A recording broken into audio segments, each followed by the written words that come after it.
plática precisamente que hemos convocado de parte de la Barra de Profesionistas en Derecho y Peritos en Ciencias Forenses AC. Sean todos cordialmente bienvenidos. Ya estamos listos para iniciar esta plática que le denominamos debate a través del tema entre beneficios y perjuicios del juicio oral contra el juicio de proceso escrito. Para ello, bueno, pues primeramente quisiera comentarles que estamos de verdad de beneplácito, de plácimen, porque tenemos dos mujeres extraordinarias, grandes amigas, pero sobre todo grandes personalidades en el ámbito jurídico.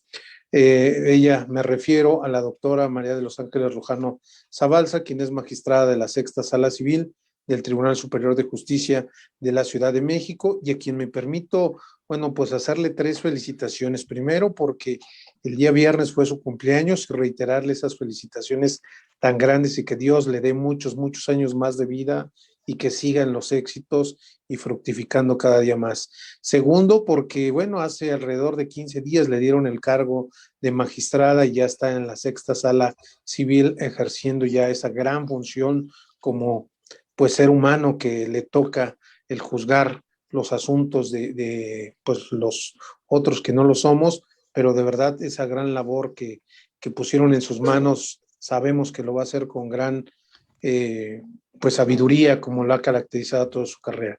Y tercero, pues felicitarlo por estar hoy con nosotros, junto con su hija, que es nuestra otra expositora, la licenciada Jennifer Carrillo Rojano, que creo es algo muy, muy interesante el haberla reunido el día de hoy. La jovencita Jenny, la licenciada Jenny, de verdad viene empujando muy fuerte, trae el ejemplo arduo de su mami, y seguramente, pues bueno, ya empezamos aquí a darle el espacio, y ella nos hizo el favor de aceptar esta invitación cuando propusimos esta plática, y sobre todo pues el tema, creo que algo muy interesante y muy rico que nos van a brindar las dos expositoras. Bienvenida, maestra doctora María de los Ángeles Rojano. Buena tarde. Buenas tardes, mi querido doctor. Es muy grato la invitación que usted nos hace, el espacio que nos brinda en esta ocasión, sobre todo para platicar o debatir temas tan interesantes como son el juicio de procedimiento escrito y el juicio de oralidad, que a la fecha están siendo vivenciales en todos nuestros ámbitos judiciales y que además implican gran trascendencia, diferencia y en ocasiones polémica. Por eso venimos ahora las dos a platicar de este tema, a ver los aspectos positivos, las perspectivas que hay, más que aquellos asuntos que ya existan como realización de crítica, puesto que todo lo hemos vivido.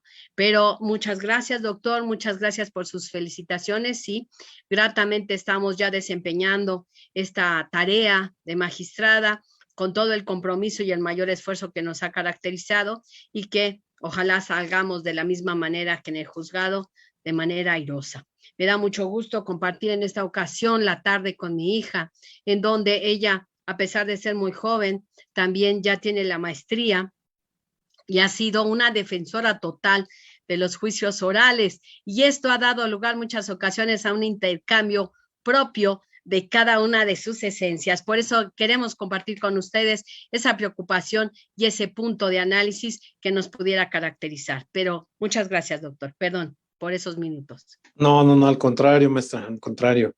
Y bueno, pues maestra Jennifer, de verdad, muy, muy, muy contento de estar aquí contigo, con tu mami, y bueno, pues efectivamente, yo lo he visto, hemos tenido la oportunidad de platicar esa defensa del juicio oral, que pareciera que todo va hacia ese rumbo, ¿no? Ya tenemos casi en todas las materias esta situación, pero bueno, la idea es ver qué beneficios, qué perjuicios nos puede traer algo así. Y bueno, pues por eso precisamente las convocamos. Bienvenida, Jenny. Muchas gracias, doctor. También me siento muy, muy honrada de estar aquí acompañando a la magistrada, mi mamá. Muy contenta por los eventos que se han suscitado recientemente y más por presentarnos aquí defendiendo el juicio de oralidad, que yo he sido promotora de que de verdad. Creo que la perdimos. Que es Ahí está. Perfecto. Pues vamos a iniciar, maestra. María de Los Ángeles, la escuchamos. ¿Qué nos puede comentar acerca del proceso escrito o del proceso oral? Sí, bueno, vamos a iniciar primero unas caracterizaciones que tengo del juicio para nosotros, nuestro procedimiento escrito, que actualmente se ha llamado procedimiento tradicional, pero sabemos que la ley orgánica le menciona como procedimiento escrito. ¿Por qué? No es que todo el procedimiento se lleve de manera escrita, sino que lo caracteriza este punto de análisis, puesto que sabemos que todo nuestro juicio, en realidad la audiencia que nosotros le llamamos audiencia de ley, se lleva de manera verbal y en ocasiones llevamos una conjunción de los dos ámbitos, verbal y escrito. Por eso resulta muy interesante. Para iniciar habíamos dividido como una sistemática que cada una de nosotros hablara 15 minutos para hacer las diferencias, la comparativa y obviamente un análisis pormenorizado del por qué existe tal procedimiento y tal no. Inicio. Nuestro procedimiento escrito, así calificado en nuestra ley orgánica y ahora establecido en nuestro Código de Procedimientos Civiles, determina que es un juicio ordinario, pero que también comprende algunos procedimientos especiales, dentro de los cuales se encuentra nuestro juicio de oralidad. Juicios especiales, ¿como cuáles? El arrendamiento. Tenemos otros juicios especiales, como el ejecutivo. Tenemos otros juicios especiales, como ¿qué? Aquellos que van de vía de apremio, las diligencias de vía de apremio o ejecución de sentencia. Entonces, tenemos varios ejemplos que comprenden nuestro procedimiento escrito. ¿Cuál es la diferencia que nosotros manejamos? ¿Cuál sería? Manejamos de profundidad y de tiempo estos largos procedimientos que se han llevado, digo largos, porque ya los tenemos establecidos de tiempo atrás. Ha sido criticado, en su caso, el punto que han sido engorrosos o laxos en una forma especial porque se prolongan en el tiempo y eso ha sido motivo de crítica. Sin embargo, yo lo veo ahora como una ventaja, primero, porque el litigante está acostumbrado a ese procedimiento escrito, primer punto. Segundo, porque está acostumbrado a la clasificación de los juicios ordinarios y de los juicios especiales. Y tres, porque se ha dividido igual que los juicios orales, una fase postulatoria, una fase obviamente de juicio o de desahogo de pruebas y una fase llamada para nosotros conclusiva. Recordando nuestras clases de teoría general del proceso, que lo teníamos fase postulatoria, probatoria, conclusiva, en su caso impugnativa y ejecución de sentencia. ¿Por qué me permito hacer este análisis? Porque recordemos que lo único que hemos tenido en una celeridad es la audiencia de desahogo de pruebas, porque nuestra fase postulatoria se sigue llevando de manera homóloga a nuestro procedimiento oral y al procedimiento escrito. Y la fase de ejecución sigue llevándose de esta manera. En consecuencia, tenemos los mismos términos, la misma estructura que pudiéramos tener y eso es lo que para mí resultaría muy importante. Primero, clasificarlo y segundo, que no existe gran diferencia. Tercero, de mis perspectivas, que el juicio oral, en mi opinión, no es un juicio nuevo, sí es un juicio reglamentado de últimos reformas. Sin embargo, ¿por qué me atrevo a decir que no es un juicio nuevo? Porque lo teníamos tradicionalmente en nuestro juicio de justicia de paz, en donde teníamos un acercamiento y un procedimiento que incluso el litigante podía ir y hacer su demanda de manera verbal. Entonces, eso nos daba una mayor celeridad. Sin embargo, teníamos justicia de paz en materia civil y en materia penal, lo que en su momento se dividió dada la especialidad y la importancia del punto. Entonces, tenemos justicia de paz, que luego evolucionó y se le llamó justicia de cuantía menor. Y en la actualidad existen, incluso dentro de toda nuestra República Mexicana, los tres procedimientos. Pero hoy nos trae a colación el procedimiento escrito en contraposición con el juicio oral. Esas serían mis tres perspectivas de inicio. Perfecto. Adelante, maestra Jenny. Muchas gracias, doctor. Hace ratito tuve Está mal.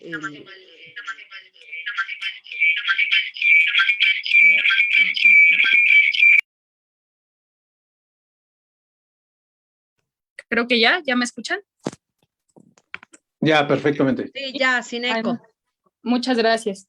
Bueno, pues hace ratito tuve un poquito de problemas con la conexión, pero les quería comentar que yo también estoy muy, muy agradecida y muy contenta de estar aquí con ustedes y sobre todo hablando de este tema tan importante que a pesar de que ya es un cambio que tenemos desde hace unos años atrás, es muy importante que la sociedad sepa cuáles son los beneficios y los perjuicios entre un procedimiento y otro.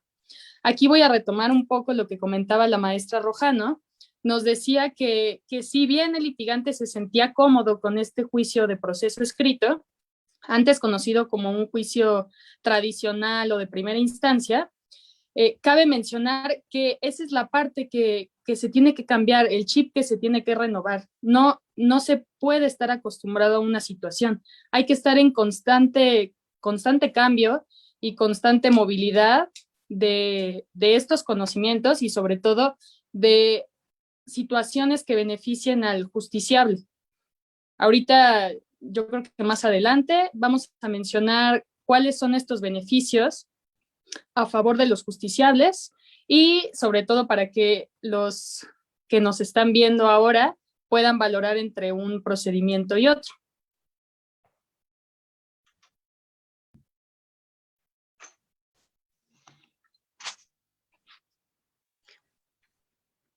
Sí, les cedo el uso de la palabra. Sí, muchas gracias. Perdón, doctor. Aquí es muy importante lo que decía la abogada Jennifer Carrillo. Es cierto, hay que cambiar un chip. Hay que darle una expectativa a los juicios orales. Sin embargo, recordemos, para poder aceptar un cambio, siempre vamos a necesitar ver las áreas de oportunidad y sobre todo de superación que pudiéramos tener. ¿Por qué? Porque no podríamos aceptar algo de manera tajante si tenemos, en su caso, expectativas que nos pudieran crear duda. Yo aquí diría, sí, cambiar un chip, pero el cambiar el chip no solo fue la reforma legislativa, sino también implica una nueva educación en las universidades, en su caso, adecuaciones de los juzgados que se hicieron con oportunidad, pero principalmente entender la esencia.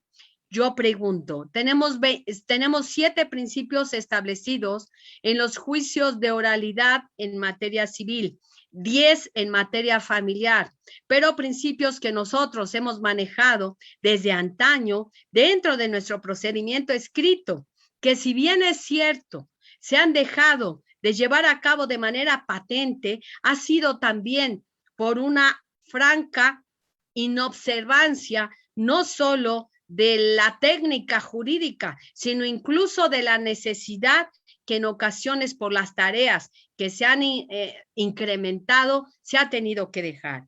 ¿Cómo qué? Y aquí tenemos este cambio de mentalidad que tiene que surgir. La inmediación, ese principio a que alude el juicio de oralidad y que pudiéramos hacer nuestra primera crítica. Claro que en el juicio de procedimiento escrito existe la inmediación, pero ha sido motivo de polémica porque nos dicen, el juez debe de estar en el juzgado. Y en su caso, ¿verdad? Estando en el juzgado no tiene la presencia en la audiencia. Y nosotros, procedimiento escrito, decimos, sí lo tiene en virtud de que está en el juzgado, de que el postulado o el postulante puede tener ese acercamiento de manera directa y que además, en caso de duda, ¿cuántas veces en la audiencia tenemos la urgencia de hacer presencia? Entonces, ese es uno de los puntos que en ocasiones ha tenido una prevalencia en los juicios de oralidad, en donde se habla que la inmediatez es más patente. Sin embargo, hacemos mención en este sentido que los asuntos originalmente tenemos que clasificarlos. Repito, en mi primera idea, primero tenemos juicios ordinarios y juicios especiales, y este es un juicio especial que se incluye en nuestro Código de Procedimientos Civiles. Entonces, ¿qué sucede? El procedimiento escrito tiene toda la característica del género y el juicio oral es un juicio especial. Después de determinarlo como juicio especial, tenemos que considerar la cuantía. Aquí yo me permito hacer mención que los juzgados de paz en su antigüedad se llevaban por 182 veces salario mínimo. Y estamos hablando también los de justicia de paz en materia penal, que se hablaba de una penalidad de máximo 5 años para poder ser consolidados en ese procedimiento. ¿Qué sucede en la actualidad? Que si bien tenemos acuerdos, no ha sido tan determinable la competencia y por eso aquella rama de los litigantes ha resultado confundida, creo yo, o hemos tenido que acortar o precisar algunos puntos para que ellos asimilen de manera clara y precisa qué juzgados y qué juicios son los que se contienen en oralidad. Bien. Bueno, ahora yo voy a tomar un poquito el uso de la palabra, si me haces favor de cambiarla. Vamos a partir por, ¿para quién va dirigida la justicia? Realmente la justicia no es tanto para los abogados, sino para los justiciables, para que ellos vivan en esta equidad común y como Platón lo decía y lo mencionaba, para llegar a esta felicidad suprema, alcanzarla y que como decía Ulpiano, dar a cada quien lo que le corresponde. Por favor. Entonces, partimos de este concepto de qué es la justicia. Para todos nosotros sabemos que es una noción totalmente subjetiva, pero que la vamos a enfocar ahorita en un bien común de la sociedad. Entonces, si lo que vamos a buscar es un beneficio para la sociedad, tenemos que hacerlo una justicia más próxima para estas personas, que ellos mismos las entiendan. ¿Y qué es lo que se ve en este juicio de oralidad? Esta justicia más acorde a la dirección de los justiciables, no tanto para los abogados, no tanto con tecnicismos, sino realmente que ellos entiendan por qué se suscitó el problema y cuál es la cuestión de la litis. Entonces, los principios que mencionaba la magistrada Rojano, ¿para qué nos van a servir? Va a ser una orientación central de un sistema. ¿Esto qué nos va a dar a notar? Una dirección, una interpretación y una integración. Ahora bien, vemos estos 7 principios que rigen el juicio de oralidad civil y mercantil. Sin embargo, deberían ser principios que rigen a todos los juicios. La magistrada Rojano nos decía que el principio de inmediación es un principio un poco controvertido, pero yo considero que es el principio, si bien todos son importantes, es uno fundamental que yo he visto que en los juicios de oralidad ha servido de mucha efectividad para esta resolución de la litis. Entonces, encontramos igualdad, concentración, continuidad, contradicción, oralidad, publicidad e inmediación. Concentración y continuidad nos dan esta parte de agilidad para el justiciable. Juicios que en el procedimiento escrito o tradicional se pueden llegar a tardar años, aquí los estamos resolviendo en 3 meses. Entonces, ¿esto qué nos da para el justiciable? Una justicia mucho más ágil y que sus problemas no se tengan que estar rezagando y se le da esta importancia para cada caso en concreto. Y también, ahora sí que en economía procesal, pues no tienen que pagarle tan constante a sus abogados y muchas situaciones que se han prestado a pagar casi por escrito. Aquí vamos a ver que se reduce también esa parte de papelería, de escritos que tal vez rezagaban este proceso. Y entonces, como yo les decía, este principio de inmediación es un principio que considero de suma importancia porque la presencia del juez en las audiencias con los justiciables es lo que le da este cambio entre el procedimiento escrito y el procedimiento oral. ¿Por qué? Porque finalmente el juez es una figura que impone a los justiciables, que les da como conocimiento que tienen que aportar la verdad en este juicio, porque sabemos que si bien está la teoría del caso elaborada por el abogado, tenemos la verdad jurídica plasmada o verdad verdadera, como le llamamos, en el juzgado, Y entonces esa es la que se dilucida en este procedimiento. Bien. Mi querido doctor, a mí me interesa muchísimo. Se habla de la rectoría del procedimiento, pero yo creo que sí son muy obvios y favorables el valorar estos 7 principios. Sin embargo, yo insisto, tendríamos que continuar en una constancia también en la ejecución, porque si no, de nada nos sirve llevar un procedimiento de 3 meses muy rápido cuando en la ejecución tenemos una tardanza. Aquí es cierto, los juzgados de oralidad enarbolan esos convenios que se llevan a cabo para dar agilidad. Pero lo que yo siempre he dicho, la cultura jurídica debe de ser la cultura del cumplimiento, no una cultura de un mal arreglo. Porque si bien es cierto está la frase de que más vale un mal arreglo que un buen pleito, consideramos que debe de respetarse en estricto apego a derecho. Aquí yo hago 4 observaciones. Se ha determinado como rectoría del procedimiento oral determinar el orden del desahogo de las pruebas. ¿No lo hacíamos en procedimiento escrito? Pregunto yo. Creo que sí. Incluso desde el auto admisorio de pruebas se hacía qué pruebas y cuáles se deberían de admitir.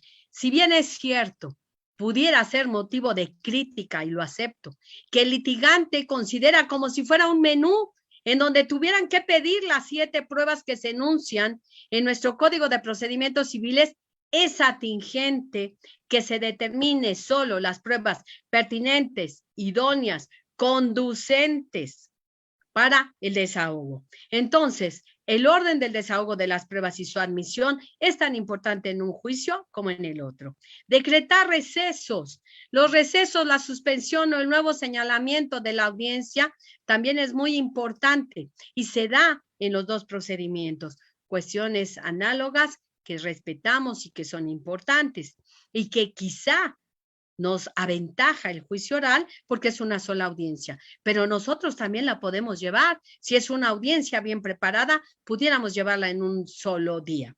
Decretar diferimientos solo en caso necesario y cuando se justifique que no haya una preparación debida. Y limitar el uso de la palabra, así como promociones frívolas e improcedentes, se maneja en los 2 procedimientos. Es cuanto, por mi parte, en este término. Sí, me permito retomar 3 puntos que considero importantes de la participación de la magistrada. Nos hablaba de un orden de desahogo de las pruebas. Efectivamente hay un orden, pero no establecido mediante la ley. No se ha tomado costumbre este orden de desahogo de las pruebas. Sin embargo, esta parte no es la que le da agilidad o celeridad al juicio oral, sino realmente los principios de continuidad y concentración, que nos mencionaba que era una sola audiencia. No, en el juicio de oralidad, tanto civil como mercantil, está la audiencia preliminar y la audiencia de juicio. Entonces, en las 2 audiencias son donde se lleva a cabo este procedimiento. Y finalmente, en los recesos que nos comentaba la doctora, lo que buscamos aquí, y atendiendo a estos 2 principios, pensé que no tenía prendido mi micrófono, perdónenme. Lo que buscamos con estos 2 principios es realmente que no se prolonguen estas audiencias, que se resuelva lo más pronto posible. Y si bien sí tenemos problemas con la ejecución, pero yo considero que es un problema común de todos los juicios, no algo que se vislumbre solamente en los juicios orales, sino en todos los juicios. Pero más adelante les voy a proporcionar un poco de datos duros para que vean cómo es que sí son efectivos los convenios, no nada más que se queden como una palabra de los meros justiciables y que posteriormente se incumpla y se tenga que seguir el juicio, sino realmente se comprometen y se cumple al momento. Pero bueno, ahorita les proporciono esos datos duros. Voy a seguir un poquito nada más con retomando estas fases del proceso que bien mencionaba la doctora al inicio de esta plática. Tenemos postulatoria, probatoria y conclusiva, también tanto en procedimiento escrito como procedimiento oral. Pero hay una pequeña diferencia. Hablando de situaciones en concreto, la agilidad de estos juicios, tenemos el famoso turno. Todas estas cédulas de notificación, exhortos y demás, si todos los abogados estaremos de acuerdo que en procedimiento escrito son situaciones que se tienen que turnar la persona que va a elaborar este de notificación y que en esto se prolongan varios días, a pesar de que en la ley está un término establecido para elaborarlos. Aquí en procedimiento oral nos damos a la tarea de turnarlo de oficio. Esto es que en cuanto tenemos nuestro auto, no necesitamos que el abogado venga y realmente nos pida esta elaboración de cédulas o de exhortos o de oficios, sino lo hacemos de oficio y por ende se agiliza también esta situación. Otro punto importante es que mediante esto que yo les acabo de narrar, se elimina la posibilidad de corrupción. ¿Por qué? Porque si bien sabemos que hay estas malas prácticas, afortunadamente no en todos los juzgados, sino en los menos, pero con esta parte se elimina porque ya no hay contacto con el abogado, sino como lo hacemos de oficio, meramente el actuario se constituye en el domicilio y realiza esta notificación personal. Entonces, evitamos este tipo de situaciones y generamos una mayor transparencia y seguridad para el justiciable. También, en el proceso escrito, tenemos esta fase postulatoria, probatoria y conclusiva, en donde cómo se realiza este impulso procesal mediante escritos. Entonces, ¿qué es lo que nos genera? Expedientes de un tamaño gigantesco y que se tengan que formar más y más tomos. Por esto también genera la implementación de más recursos económicos por parte del tribunal y entonces no se le da la celeridad correcta al juicio. Sin embargo, en el procedimiento oral vemos que nada más se usa esta implementación de papeles o de escritos en la fase postulatoria. A partir de que se fija la fecha de la audiencia preliminar, no se pueden presentar más escritos. Todas las peticiones deben de ser de manera oral y en la audiencia. Entonces, ¿qué es lo que eliminamos aquí? Todo el papel innecesario, los recursos que se pudieran implementar y sobre todo las peticiones innecesarias, tanto de parte actora como demandada, que pudieran evitar que el proceso vaya mucho más ágil. Y obviamente también lo que tenemos aquí les puse unas pequeñas imágenes, aunque todos las conocemos, pues vemos los grandes tomos, las grandes papelerías que se implementan ahí, el archivo judicial. Todo esto evidentemente genera un mayor gasto y una menor celeridad para el justiciable, que es lo que queremos evitar. ¿Por qué? Porque como dijimos al principio de la conferencia, lo que queremos es la justicia para las personas, que realmente ellos obtengan lo que quieren. Muy bien. Sí, quieren ser un poquito la palabra y ahorita retomamos. Adelante, doctora. Gracias. Aquí quiero hacer una precisión. Es cierto que no son solo una audiencia de juicio, audiencia de ley. Nosotros también en nuestro procedimiento escrito tenemos la audiencia previa y de conciliación, que hace las veces de la audiencia que ellos llaman preliminar, en donde incluso nosotros hacemos fijación de la litis. Hablamos de exactamente esas excepciones procesales de previo y especial pronunciamiento o excepciones procesales previamente para poder pasar al juicio. Y en la audiencia previa y de conciliación, además de tener esa fijación de la litis, las excepciones procesales, la depuración que pudiera haber, si tenemos algunas que tuvieran que ser resueltas en ese momento, tenemos precisamente la exhortación a las partes para esa conciliación, para ese arreglo o para la posible mediación que pudieran tener. Y después de ello, abrimos el juicio a prueba. Y por cuanto a la problemática de los expedientes, si bien es cierto, ha resultado muy embromante la cantidad de los expedientes, el número de fojas que se integran, no menos cierto es que nuestro señor presidente está poniendo solución en ese sentido y se están digitalizando todos los expedientes para poderlos tener al alcance mediante los medios que ahora los tenemos como actualización digitales y sobre todo de comunicación para tener constante incluso el desarrollo y el acceso de los acuerdos correspondientes.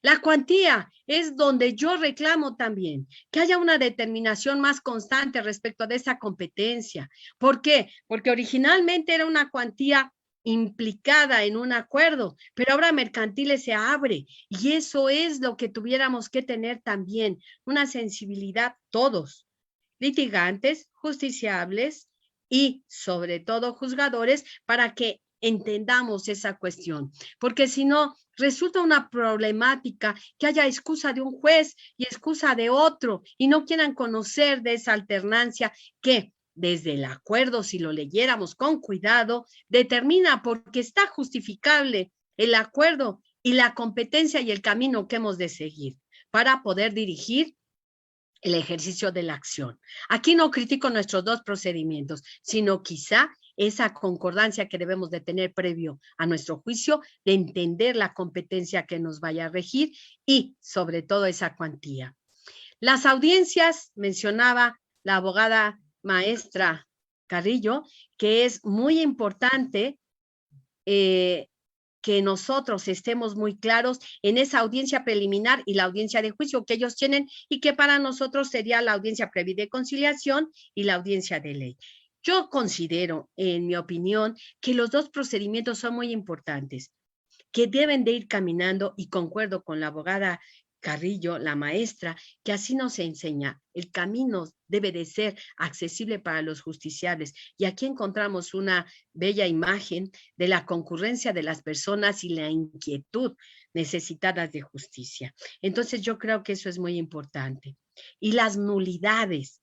Tener ese punto importante de cómo se tiene que promover una nulidad en el procedimiento, en su fase postulatoria, para nosotros procedimiento escrito, y cómo se puede promover una nulidad en esos juicios orales. Sí, es cuanto. Gracias, maestra. Efectivamente, se han suscitado problemáticas por las cuantías.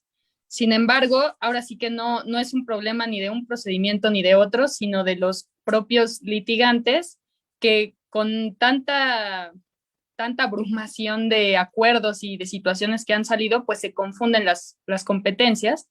Sin embargo, sí están completamente determinadas y no debería de suscitarse ninguna problemática por cuanto a eso si los abogados tuvieran bien cimentadas estas cuantías. Yo aquí les ponía estas imágenes, más que nada, porque como les decía, al tener estos expedientes y estas grandes situaciones de presentación de escritos, si nos evitamos que se presenten tantas promociones, lo que generamos es menos concurrencia de gente y ahorita con esta situación de contingencia, pues es lo que más queremos evitar. Entonces, creo que también es un beneficio que aporta este juicio oral, que al nada más existir la presentación de promociones durante la etapa postulatoria, efectivamente nos evitamos toda esta parte de concurrencia. Y bueno, voy a retomar ahorita otras situaciones que nos dan de beneficio los juicios orales. Los recursos y las apelaciones. Estos conceptos que nos planteaba la maestra son beneficios que también cuenta nuestro juicio oral civil y mercantil. ¿Por qué? Porque estos juicios son inimpugnables. Esto quiere decir que no se pueden presentar ni los famosos recursos ni las apelaciones que mal se usaban por los abogados para dilatar el procedimiento. Entonces, que genera mucho más agilidad en el procedimiento y que no se promuevan recursos que de entrada sabemos que son inoperantes, pero nos sirven para retrasar este procedimiento. Entonces, con esto, pues tenemos la justicia más pronta y expedita, que es lo que buscamos para el justiciable. También, algo que nos ahorra en tiempo y en certeza es que la única notificación personal que tenemos en este juicio es el emplazamiento y obviamente aquellas que el código le permite al juzgador para hacer efectivo este procedimiento. Sin embargo, la de cajón, la llamaríamos así, sería el emplazamiento. Entonces también nos evitamos esta situación de que el actuario no encuentra el domicilio, que se retrasa por tal situación, que no puede proseguir el juicio porque se encuentra pendiente una notificación personal. También encontramos esta parte de agilidad en este procedimiento.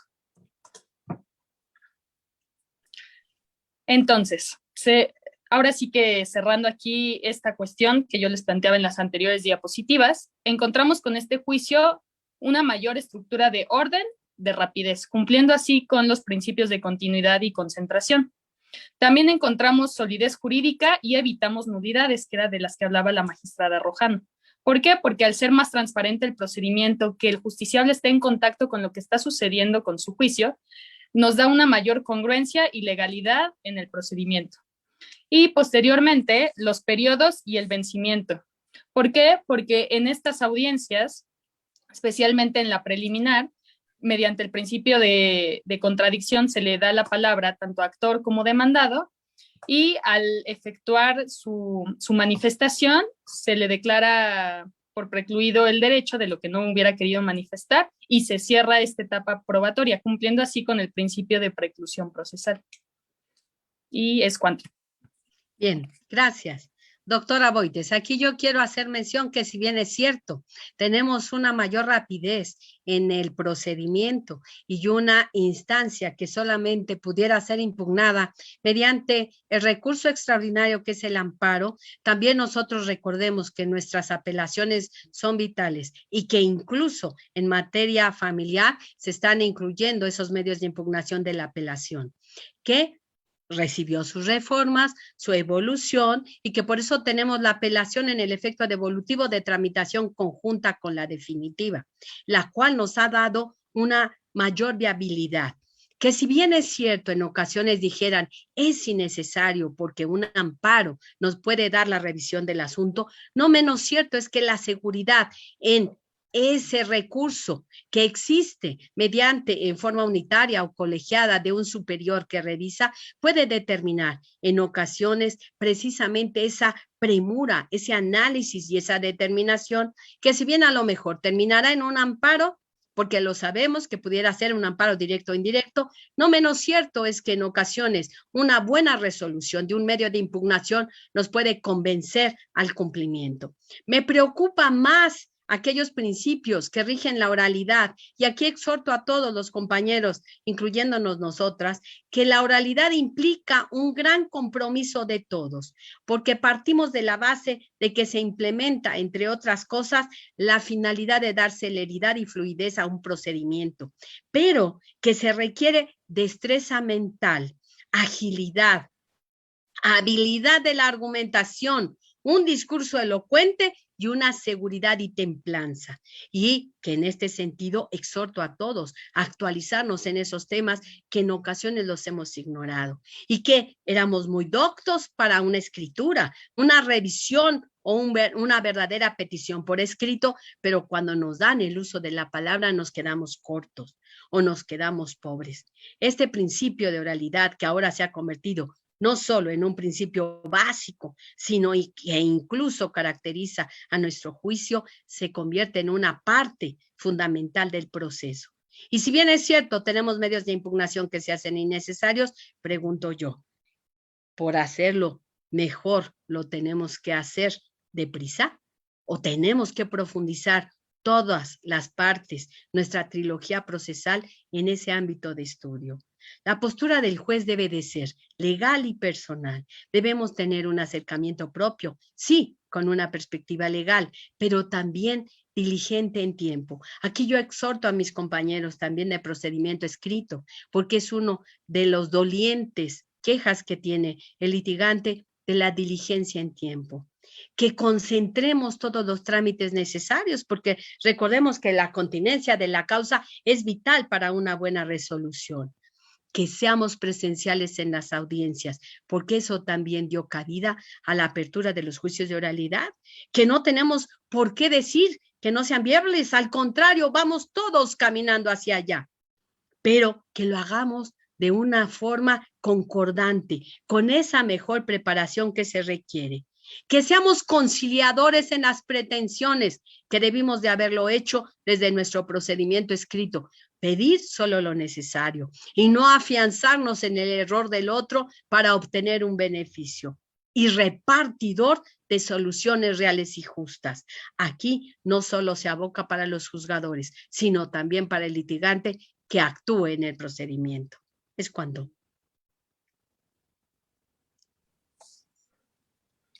Retomando esta situación, considero que sí, efectivamente, como decía la doctora, se tiene que crear una verdadera teoría del caso por parte de los abogados y efectivamente la presencia de la inmediación del juez, como yo les comentaba al principio de esta plática, ha sido lo que ha cambiado el chip y el sentido para los justiciables, porque ver ahí lo que está sucediendo también nos da pauta a menos promoción de amparos. ¿Por qué? Porque se dan cuenta de lo que está sucediendo en su juicio de primera mano.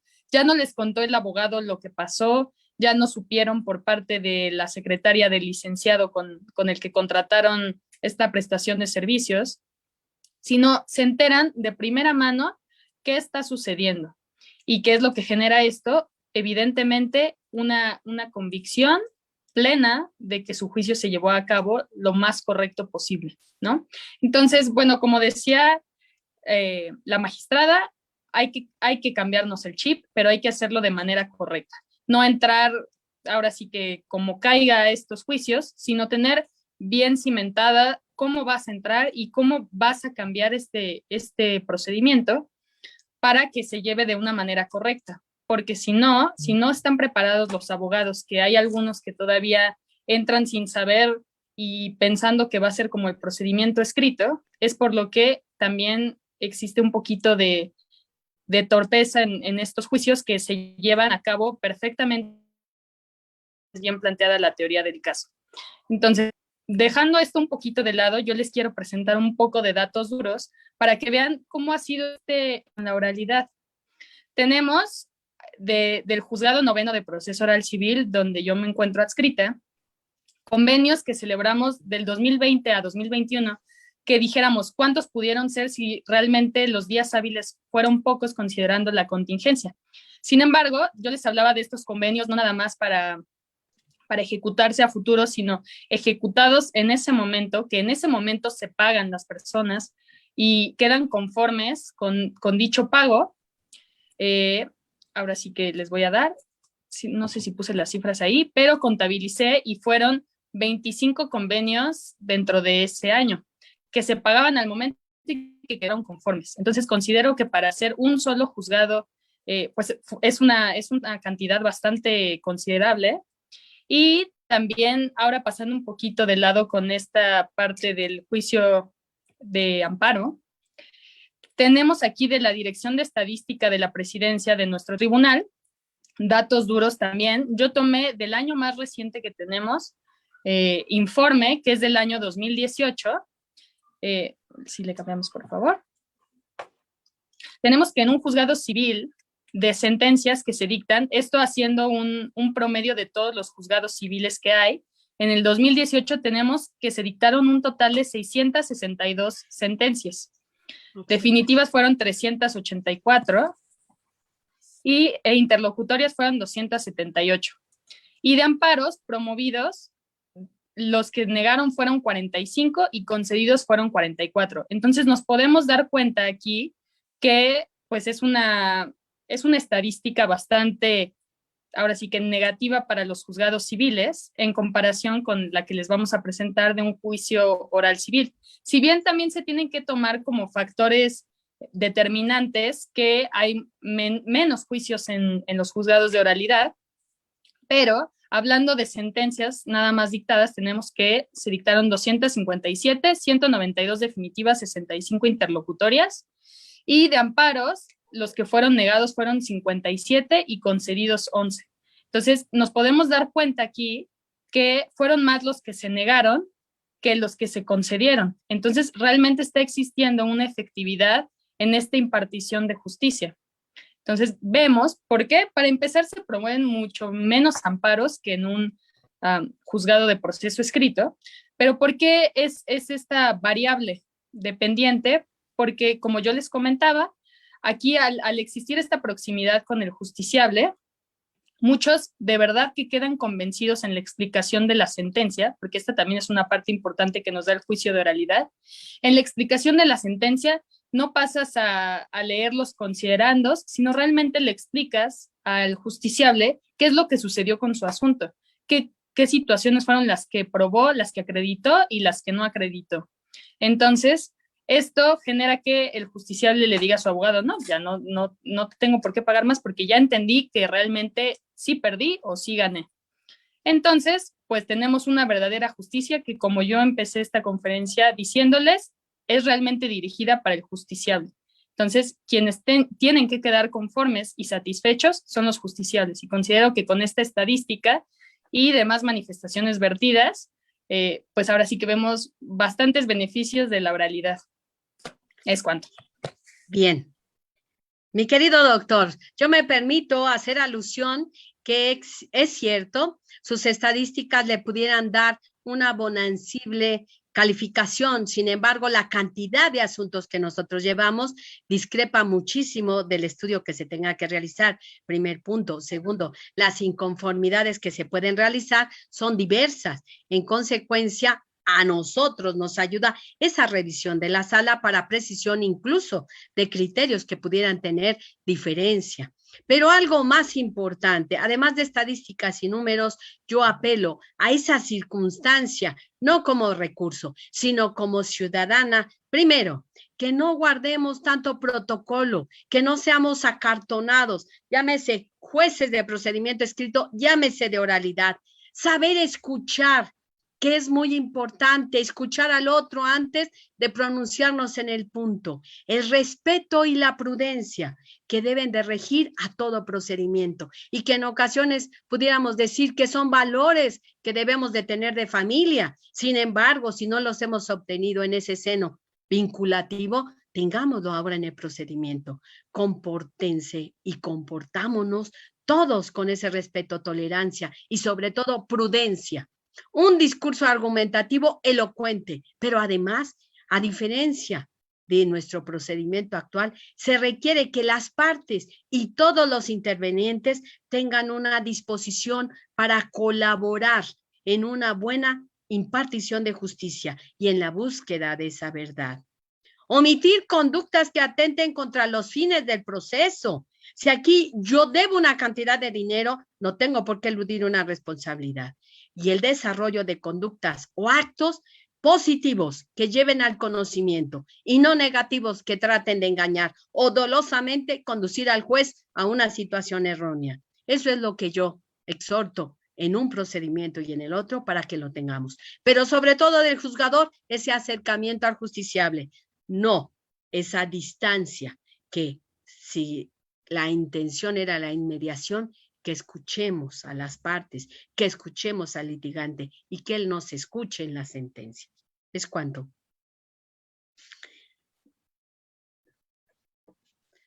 Mi querido doctor, no sé si usted Adelante. quiera yo estoy hacer muy alguna atento, pregunta. viendo una y otra posición, quién me convence, quién no. No, de verdad que es súper interesante porque, pues bueno, son los pros y los contras, a eso los convocamos a los amigos que nos están escuchando y bueno, sobre todo por las experiencias que ustedes nos pueden transmitir. Usted normalmente ha estado en el procedimiento escrito, la maestra Jenny pues ha estado en el procedimiento oral y nos van abriendo ese panorama de qué es uno y qué es otro, ¿no?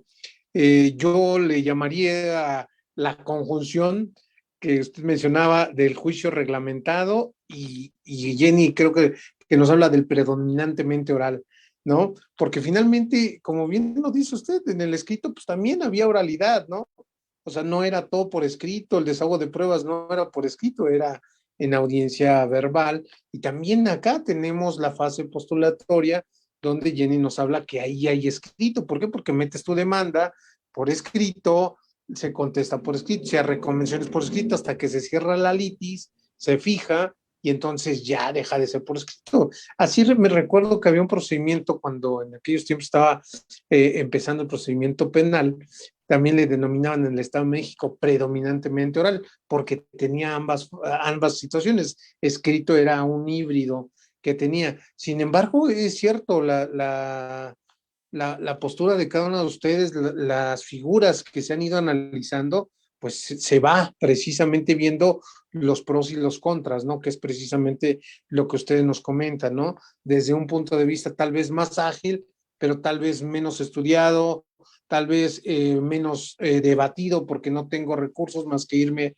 al amparo directo, y entonces, ¿qué tan en un momento dado sería un poquito más seguro de decir, pues, ¿para qué me voy a un amparo directo si a través de una apelación que tal vez dure un mes o 2 meses, a un amparo que te están durando 6 meses o menos? Entonces, ¿hasta dónde realmente la justicia es más ágil en uno y en otro? Vamos a saturar, o en un recurso de revocación, efectivamente, que es difícil, ¿verdad? Efectivamente, reconocer a la propia autoridad que emite un acuerdo y decir, pues efectivamente me equivoqué y compongo ese acuerdo, no revoco ese acuerdo. Pero vaya, aquí hablando del tema recursos, pero hay muchos temas que ustedes han sacado. Por ejemplo, esto de ir avanzando por la tecnología, ¿no? Seguramente al rato vamos a llegar un poquito más allá en esta cuestión de inmediación, ya no va a ser tan directo. Ahorita lo estamos viviendo, sobre todo, por ejemplo, nosotros en materia penal, pues que nos mandan el link y estás desde tu despacho llevando la audiencia, ya no estás físicamente en una sala llevando tu audiencia, ya no está viendo el juez. Se han detenido un poquito por este principio de inmediación las audiencias de tribunal de enjuiciamiento, donde sí se pide que por el desahogo de pruebas, esas sí tengan que ser de forma estricta para que no haya reposición de procedimiento, sí tengan que ser presenciales, ¿no? Pero de ahí en fuera hay muchas audiencias, incluso la inicial, revisión de medidas, muchas audiencias en materia penal que se están llevando a distancia. Y bueno, sí, ya hay también criterios que se mencionan que sí se respeta el principio de mediación, aun y cuando sea por plataforma, ¿no? Es decir, tenemos que ir avanzando, entendiendo esta tecnología. Hay veces que, como señalamos, la tecnología es para bien y qué bueno que se está avanzando. Hay algunos otros aspectos, como sabemos, los malosos que ocupan pornografía, ocupan muchas cosas para delinquir la tecnología. También sabemos que existe ese mal adelanto por parte de estas personas, ¿no? Pero sin embargo, bueno, aquí es efectivamente, creo yo, cerrar la situación de que en los dos procedimientos yo creo que los principios están a más no poder. De una forma o de otra, como bien lo dice usted, maestra, reglamentada hacia la oralidad, pero yo creo que en los dos procedimientos sí podemos aplicar realmente. Una de las grandes ventajas que ahí sí coincido yo con la maestra Jenny es precisamente la inmediación, porque acá, lamentablemente, en el escrito, bueno, veíamos la carga de trabajo tan enorme. Te fijaban una audiencia, te dicen, tiene media hora para deshogar 2 pruebas, y volvemos a señalar audiencia porque, bueno, ya viene otra, ya viene otra, ya viene otra. Entonces, eso no te permite más bien avanzar en estos tiempos, ¿no? Y apreciar, y bueno, pues que ustedes como jueces estén con 2 secretarías llevando una audiencia a las 10 de la mañana en la Secretaría A, otra Secretaría en la B al mismo tiempo, pues claro que no. Sin embargo, a nivel oral, pues sí lo permite porque el juez está en una sola audiencia, y hay muchos juzgados orales que tienen Secretaría A, B y C. Sin embargo, eso, pues, lógicamente que el juez no se puede dividir, tiene que estar atendiendo la de una secretaría, no la de dos, ¿no? Entonces, creo que ese sí es una gran diferencia, que no es tan abismal, pudiéramos decirlo, pero que sí acerca más al juzgador a tener esa sensibilidad para impartir justicia, como lo decía la maestra Jenny, a través para los justiciables. Creo que eso es muy importante, no perder de vista que a quien se le dicta esta justicia, o quien está buscando esta justicia, pues es la gente, es el pueblo, es el ser humano cotidiano, pudiéramos señalarlo, y que, bueno, pues está buscando precisamente que se dirima esa controversia, que porque llegó precisamente a sentencia y no pudo haberse resuelto en una etapa temprana a través de la conciliación o mediación, pues está llegando hasta esta fase, ¿no? Entonces, creo que es muy importante la situación que predomina. Hablando, por ejemplo, también me llamaba mucho la atención el orden de las pruebas. Hay veces que ahora se nos a través de este avance en varias materias, no nada más en materia civil o oral civil, se nos habla de la autoridad del caso. Bueno, finalmente nosotros ya decidimos qué orden queremos, y como que queremos impactar, queremos persuadir a ese juzgador que ahora ya tenemos enfrente para que él absorba cómo van desahogándose este tipo de pruebas, se van produciendo estas pruebas. Sin embargo, hay veces que ese orden pues no es el adecuado porque no tenemos ese conocimiento todavía como para decidir, esta es la prueba exacta, ¿no? Por ejemplo, normalmente en materia penal se desahogan primero la de la fiscalía y después de la defensa. En materia civil, normalmente primero las de la parte actora y después las de la parte demandada, ¿no? Y no tenemos un orden, se te van a recibir, se te admitieron todas, se te van a admitir todas, no importa el orden, porque finalmente es información que se va a hacer llegar al juzgador para que éste pueda resolver con la calidad que se está pidiendo, ¿no? Pero eso de ninguna manera implica, yo no le veo problema en que se pueda alterar en un momento dado si se admitió en el mismo orden 1, 2, 3 y 4, si se admitió 1, 5, 8, 10, creo que te pudiera dar, lo que te tiene que dar es la información, es el contexto de todas ellas, ¿no? Así Porque es. finalmente eso es lo que te va a dar a ti el sustento como juzgador para poder decidir una cosa u otra, el contexto, no nada más una sola prueba. Ojalá y habría seguramente que analizar algunos casos muy, muy particulares para esta situación. Y por último, a mí me gustaría comentar, efectivamente, creo que el talón de Aquiles de los juicios es la ejecución, porque luego nuestras sentencias están bien bonitas, las agilidades, bueno, ya decía Jenny, en 1 o 2 meses ya está fuera el juicio, no hay muchos escritos, evita esto. Sí, el problema es ahora ejecútala, ¿no? En el mercantil no se diga, bueno, pareciera que hasta los deudores se burlan y pues sí, ya me condenaste, ya no tengo dinero, a ver, cóbrame, ¿no? Y entonces empieza un problema, gira oficios, hace esto y finalmente esa etapa de ejecución, lamentablemente, pareciera que se le va a pedir permiso al condenado para ejecutar una sentencia. Y entonces, pues se va perdiendo esa credibilidad porque finalmente también como por ejemplo, nosotros en materia penal mucho vemos, pues sí, la reparación del daño a la víctima, pues así tú le digas que ya le diste tantos años de prisión, pero si ella no recuperó el dinero que le defraudaron o que le robaron, no va a sentir que se hizo justicia, aunque hay una sentencia que diga que sí se te hizo justicia, ¿no? Pero por el otro lado también es importante en materia civil, pues ver que esa sanción realmente se ejecute como se ordenó en esos términos, ¿no? Sin embargo, vemos que efectivamente luego hay muchos tropiezos por ahí. Hay veces también que vemos que el ejecutar precisamente las sentencias se complica un poquito más conforme se va avanzando, va pasando más el tiempo, como que a la gente le das tiempo también de que reaccione, cambie los nombres de los inmuebles. Entonces, creo que ahí tendremos que ver o hacer un ajuste precisamente para este tipo de cosas de ejecución. Hay cosas muy hermosas como lo que comentaba, el turno de oficio, quitar ese tipo de cosas de 20 mañana y date otra vuelta pasado y regresa el próximo lunes, porque no, es un Doctor, yo buen ahí sufrir. Adelante, maestro. haría yo Adelante. mención de algo muy importante. Uno, la presencia del juez. Platicar con nuestros señores juzgadores es muy importante para que en las audiencias, aunque sea procedimiento escrito, tuviéramos presencia en las audiencias. Podría ser el primero de nuestros pasos para acercarnos a la oralidad. Dos, yo recomendaría o exhortaría que algo que es muy admirable es el lenguaje de las sentencias. Me parece necesaria e imprescindible, no solo incluso en esa instancia, sino en todas, que nos expliquen primero la forma de diagnóstico, qué es lo que vamos a hacer, luego cómo se va a llevar a cabo y luego qué consecuencias o secuelas pudiéramos tener con esa actuación. Entonces, reseñar la sentencia me parece trascendental. Y lo que usted señala, yo siempre he comentado y ojalá, ¿verdad? En algún momento la ejecución no tuviera que ser forzosa, sino que esa cultura, ese cambio de chip que se habla del juzgador o que se habla del estudiante, pudiera llevarse a cabo a todo el ciudadano.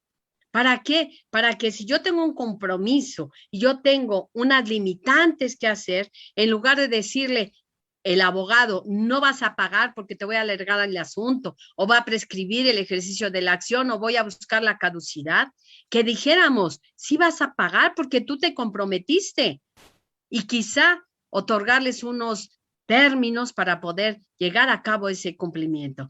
Quizá pudiera ser, como decía el doctor Cipriano Gómez Lara, una ensoñación, pero creo que, como él mismo nos lo dijo, no debemos de perder el compromiso respecto de la obligación que tenemos para que los demás también cumplan con sus obligaciones. Ese punto sería trascendental. Que presidan las audiencias los señores jueces, que sus sentencias sean más claras y sencillas, con un lenguaje, y al igual, nuestros jueces de oralidad, que no guarden esa distancia que ahora en ocasiones se ha caracterizado.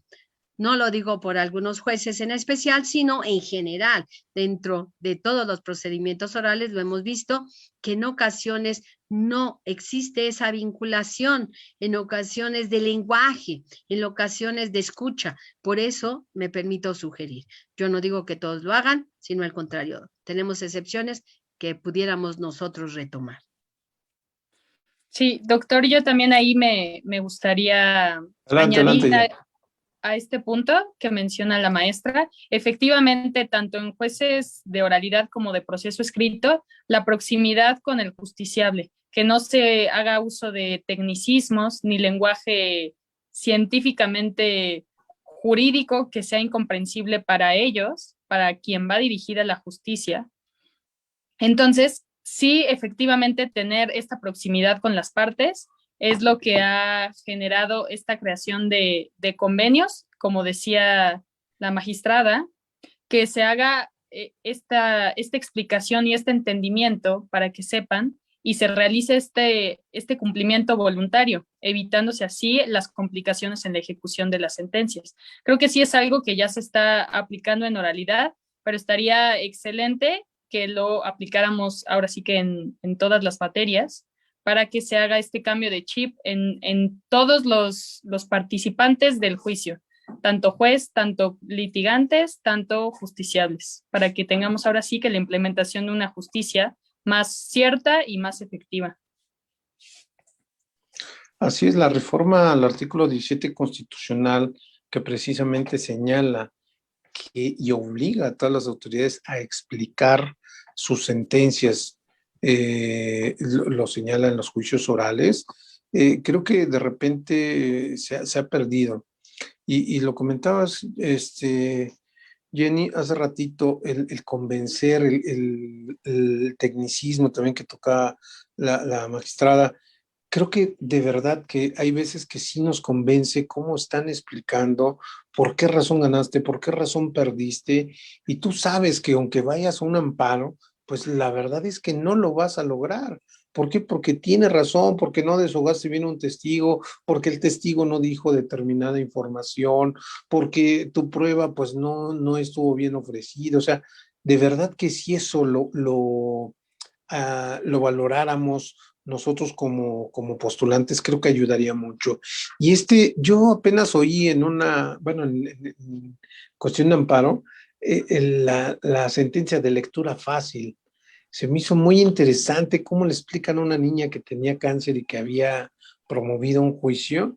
Digo, sé que es un poquito complicado por la edad que era de la niña, pero le explican con palabras sencillas el por qué ahora el juez va a vigilar que efectivamente le lleven y tenga su medicamento ella para cuando despierte se lo pueda tomar y le haga bien a su organismo y empieza a tener fuerza. O sea, de verdad es sorprendente ese tipo de sentencias porque viene en un apartado.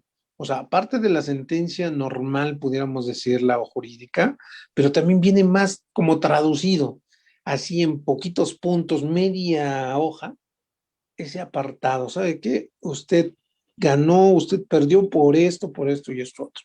Ajá. Como que para la gente entienda un poquito más. Y eso que está presente, que mencionaba Jenny, cuando se dicta la sentencia, cuando se desahogan pruebas, créeme que también es muy importante, porque efectivamente había un vicio muy fuerte de que pues tú pasabas solo y no, ya salías y le decías al cliente, no, todo bien, se salió muy bien, no pasó nada, y de repente veías que no había sido cierto, que sí se llevó, que no se llevó, y empezaban ahí las cuestiones de duda. Creo que aquí lo que pudiera yo añadir es la claridad, ¿no? La claridad, no porque la función de los procedimientos escritos no te la dé, sino porque muchas veces nosotros como postulantes pues utilizamos malamente este tipo de situaciones, ¿no? Aquí estamos de frente, todo es claro, nadie se está acuchicheando, nada por el estilo, todo es clarísimo y creo que eso ayuda mucho, muchísimo a la justicia en, pues, en irla mejorando, que eso es lo que proponemos.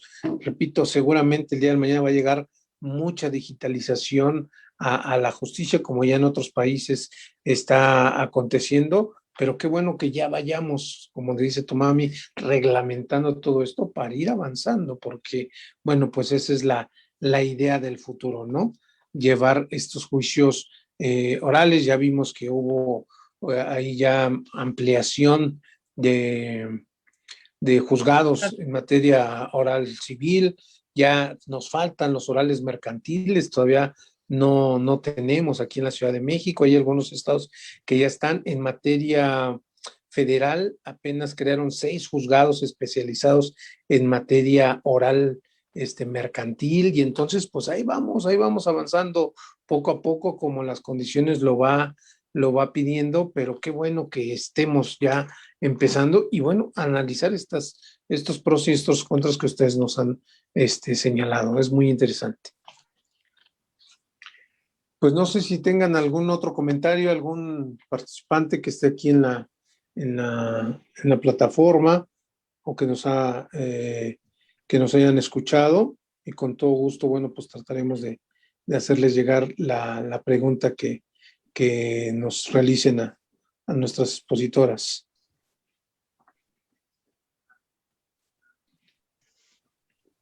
¿Alguna pregunta? No, creo que no.